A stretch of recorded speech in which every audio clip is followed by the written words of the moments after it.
Friends, ஆடி வெள்ளிக்கிழமை full routine பார்க்கலாமா? காலையில் எழுந்துச்சி வீடெல்லாம் தொடச்சி விட்டுட்டு வெளியே போத்திக்கல் அலசி விட்டாச்சு. ஏன்னா தளம்பொழில் அலசினா தான் நல்லாயிருக்கும்.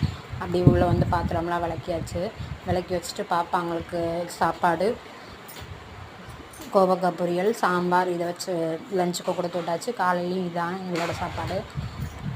சாப்பிட்டுட்டு ஸ்கூலில் மீட்டிங் வச்சுருந்தாங்க, அங்கேயும் போயிட்டு வந்தாச்சு. அப்புறம் சிவகாசியில் ஒரு வேலை இருந்துச்சு, அங்கேயும் போயிட்டு வந்தாச்சு. சாயந்தரம் வந்தோடனே பாப்பா அவங்கள வெளியே தூத்து தொலைக்கணும்னு அவளே விளக்கெல்லாம் மாட்டி வச்சுருக்கா, சின்ன பாப்பா. அப்புறம் சாமியெல்லாம் கும்பிட்டாச்சு. எல்லா மக்களும் நல்லா இருக்கணும், நாங்களும் நல்லா இருக்கணும். வீடியோ பிடிச்சிருந்தால் லைக் பண்ணுங்கள், ஷேர் பண்ணுங்கள், சப்ஸ்கிரைப் பண்ணுங்கள். சின்ன பாப்பாவுக்கு ஒரு பாராட்டு கொடுத்துருங்க கமெண்டில். Thank you friends.